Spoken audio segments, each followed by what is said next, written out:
la señal de la Santa Cruz de nuestros enemigos, líbranos, Señor Dios nuestro, en nombre del Padre, del Hijo y del Espíritu Santo. Amén. Señor mío y Dios mío, creo fielmente que estás aquí, que me ves, que me oyes. Te adoro con profunda reverencia.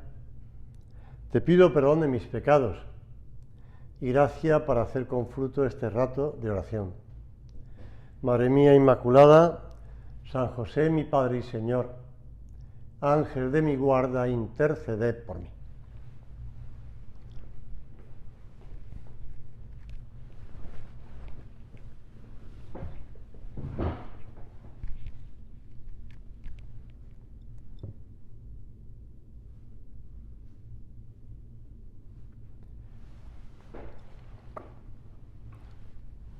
Todos recordamos, ya que hemos hablado antes en la primera meditación del retiro, de la transfiguración del Señor, recordamos la otra ocasión en la que San Pedro también es el protagonista. Y es cuando el Señor ha mandado por delante a los discípulos para que tomen las barcas y vuelvan otra vez a Cafarnaúm. Y el Señor va a su encuentro en medio de la noche, en medio de la tormenta, andando sobre las aguas. No temáis. Y entonces Pedro le respondió: Señor, si eres tú, mándame ir donde ti sobre las aguas. Pedro toma otra vez el protagonismo. Ven, le dijo el Señor.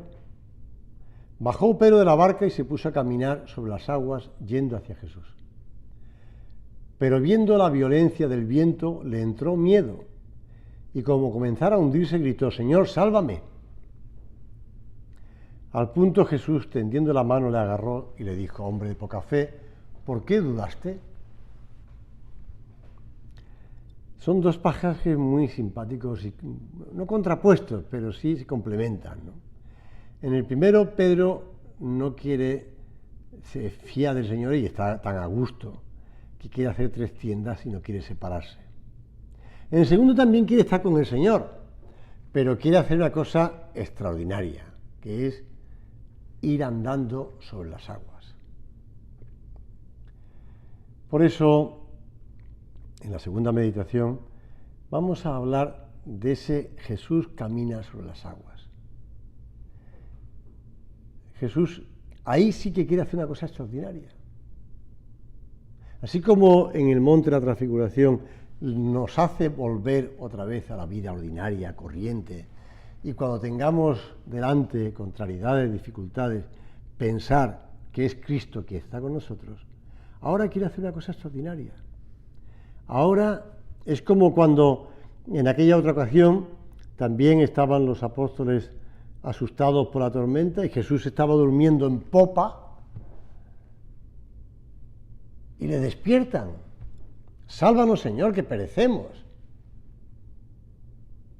Y el Señor dice: hombre de poca fe, ¿por qué dudáis? ¿Por qué dudáis? Y es que en el fondo es lo mismo. Hombre de poca fe. Quien lee el Evangelio se queda sorprendido ante estas palabras. Incluso es posible que se sienta abrumado y se pregunte: si el Señor recrimina por su falta de fe a quien, venciendo su miedo, ha bajado de la barca, ya ha comenzado a caminar hacia Él, ¿qué podría decir de mí? ¿Me queda alguna esperanza de que un día Cristo vea en mí un hombre o una mujer de fe? Es que Jesús esperaba que Pedro caminase sobre el mar con toda tranquilidad, como lo hubiera hecho sobre tierra firme en un día apacible y soleado. ¿Significan acaso las palabras del Señor que hemos de ser impasibles o indiferentes ante los problemas? No. Porque el mismo Jesucristo se angustió en el huerto de los Olivos ante algo objetivamente temible, terrible, que era la pasión. La lucha por vivir de fe no tiene como meta sentirse seguro ante las dificultades. No es el intento de que no nos afecten las cosas, que no nos importe lo importante, que no nos duela lo doloroso o que no nos preocupe lo preocupante, valga la redundancia. Es más bien el empeño por no olvidar que Dios nunca nos deja y aprovechar esas circunstancias difíciles para acercarnos aún más a Él como Pedro. Pero ¿cómo puedo yo acercarme a Dios en un momento de angustia, de enfermedad, de preocupación, si lo único que se me pasa por la cabeza es ¿cuándo saldré de esta? ¿Cómo quiere que me acerque más a Dios o me preocupe de Dios en un momento en el que estoy pasando por una situación económica en la que peligra, pues no sé, mi familia y la resolución de las cuestiones familiares, etcétera, etcétera? ¿Cómo me puede pedir el Señor que me acerque más a Él y que piense en Él en medio de esta tormenta? Sálvanos, Señor, que perecemos. Es lo único que se me ocurre decir. Y el Señor te dirá, hombre de poca fe, no estoy yo ahí contigo. Aunque esté dormido, aunque parezca que estoy dormido, aunque parezca que no te estoy viendo, porque en la noche, en la tormenta, Pedro no vería claramente al Señor, pensaron que era un fantasma.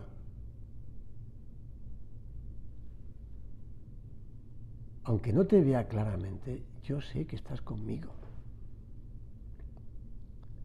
Fíjate lo que escribía San José María hace años en ese libro suyo de Surco. Verdaderamente la vida, de por sí estrecha e insegura, a veces se vuelve difícil. Por eso contribuirá a hacerte más sobrenatural, a que veas la mano de Dios, y así será más humano y comprensivo con los que te rodean. Y comprenderemos que los demás también pasan por dificultades y entenderemos que los demás también tengan temores, miedos, debilidades. Es lógico que Pedro sintiera inquietud y es lógico que la sintiera desde sus primeros pasos, porque lo que estaba haciendo superaba sus capacidades humanas. Con viento o sin viento, con olas o sin olas. No es más fácil caminar sobre el agua sin viento y olas que con ellas. ¿Dónde estuvo entonces la falta de fe de Pedro? Quizá no tanto en la inseguridad que sintió como en dudar de Cristo, cuando le dijo, ven. Hasta ese instante su mirada estaba en Él, estaba en Cristo. Se sentía inseguro, pero no reparaba demasiado en ello, porque no miraba al agua, miraba a Cristo. Eran sus pasos hacia el Maestro, pero de repente empezó a mirar al suelo, entre comillas, al agua, y no se fió de Jesús. La inseguridad natural, razonable, degeneró en miedo. Pregúntate aquí delante del Señor, ¿en qué momento necesito aumentar la confianza en que el Señor está a mi lado, aun cuando las razones humanas parecen fallar? Aun cuando los temores me quitan la vista, la visión de Dios.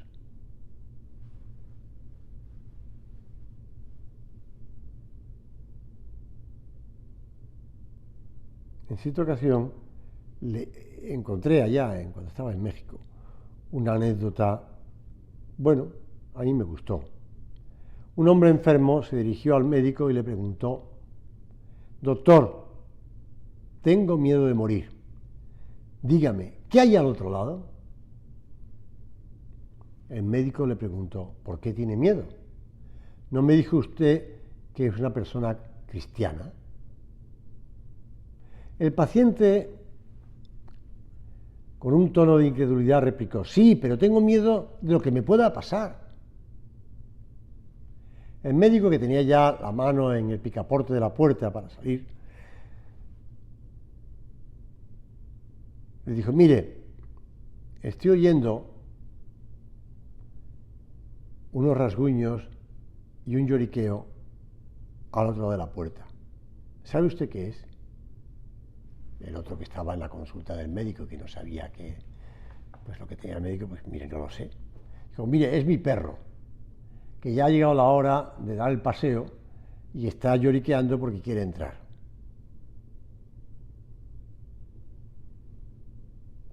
Abrió efectivamente la puerta y el perro se lanzó hacia el médico, hacia su dueño. Y entonces el médico le dijo al paciente, mire, ¿ha visto usted mi perro? Nunca antes había estado en este cuarto. Él no sabía lo que había aquí dentro. Solamente me oía a mí y sabía que yo estaba dentro. Pero nunca había visto eso, porque yo nunca le dejo entrar a la consulta. Lo he hecho por usted. Pues lo mismo nos pasa a nosotros con el cielo, decía él. Conozco muy poco de lo que hay del otro lado de la muerte, pero sé una cosa. Sé que mi Padre Dios está allí, y eso es suficiente para mí. De luego le vino al pelo del perro, porque le facilitó la explicación al médico.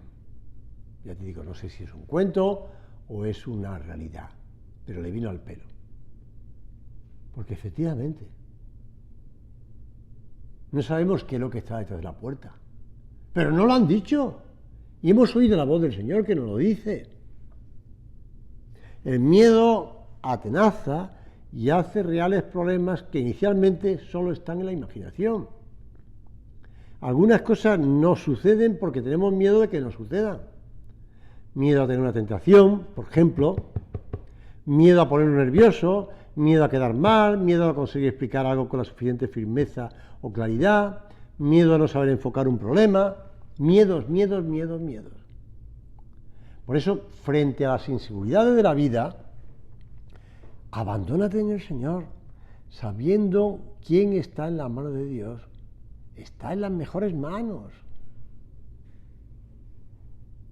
San Juan escribe en una de sus epístolas que en el amor no hay temor, sino que el amor perfecto echa fuera el temor. Y el que teme no es perfecto en el amor. A San José María le gustaba resumirlo así: el que tiene miedo no sabe querer. Hemos de vivir de amor, no de temor.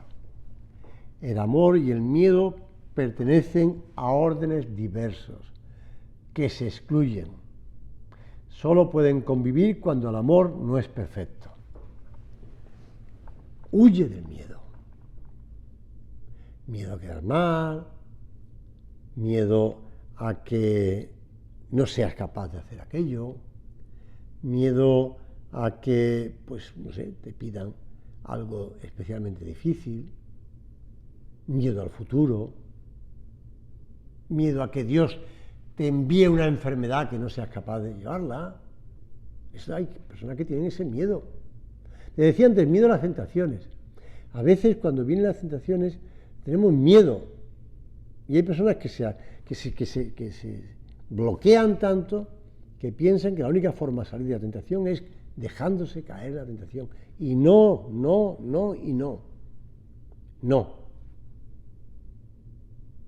Confía en el Señor.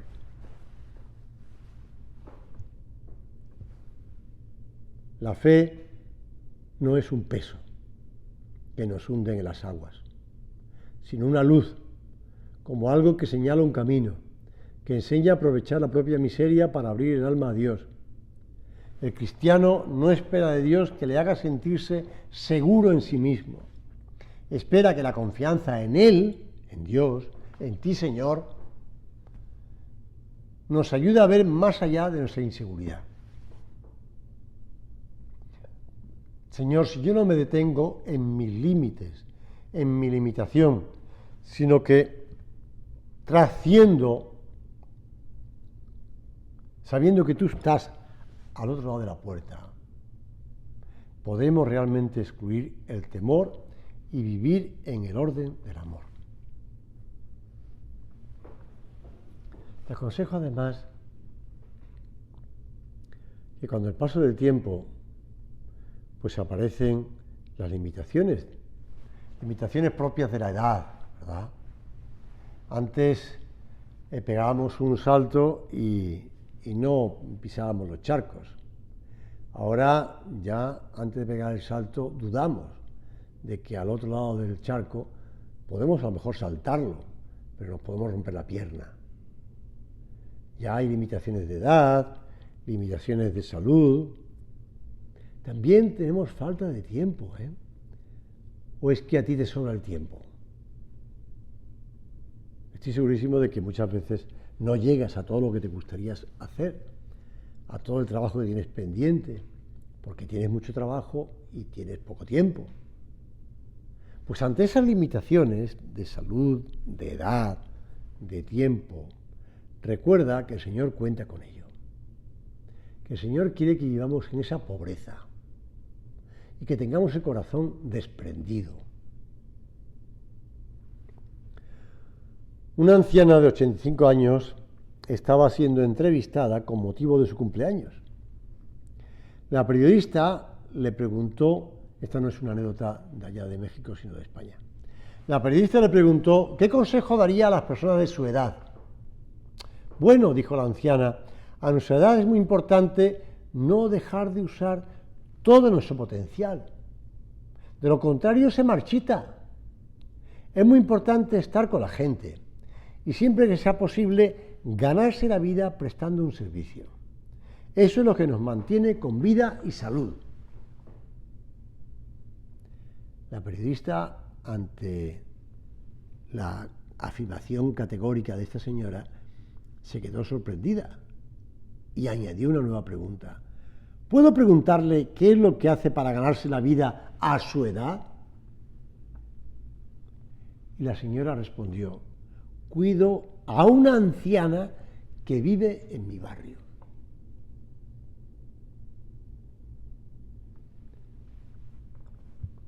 Me llamó la atención porque ella no se consideraba anciana y tenía 85 años. Yo no sé a partir de qué momento es una persona anciana, a lo mejor a partir de los 90, no lo sé.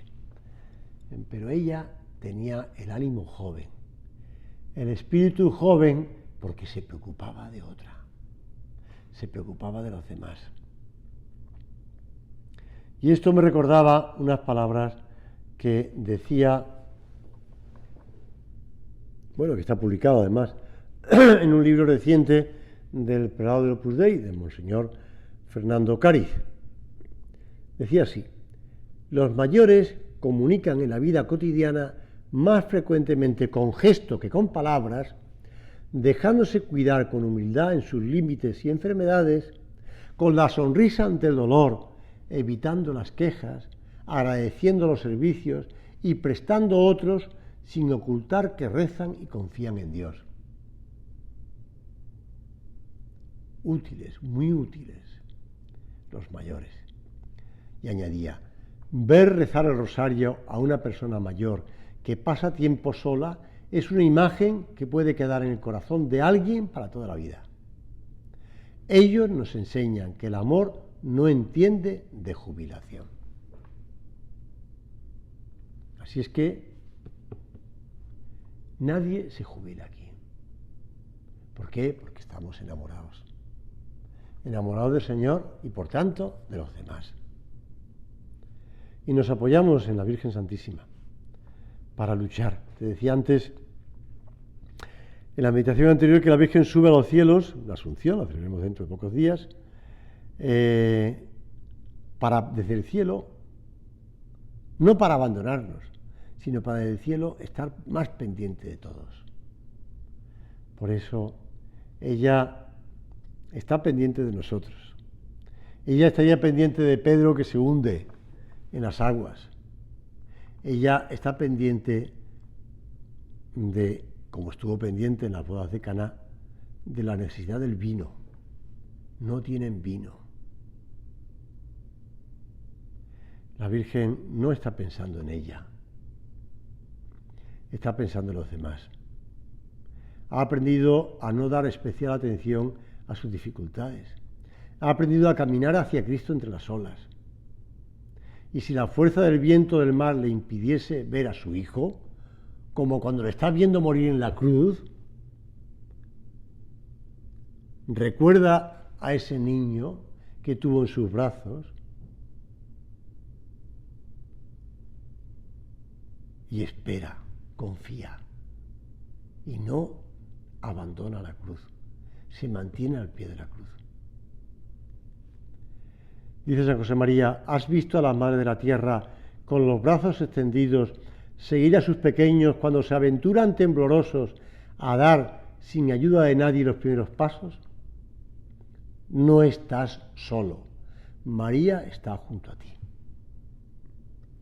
Con ella el alma aprende a fiarse de Dios, porque está siempre entre los brazos de su Madre Santa María.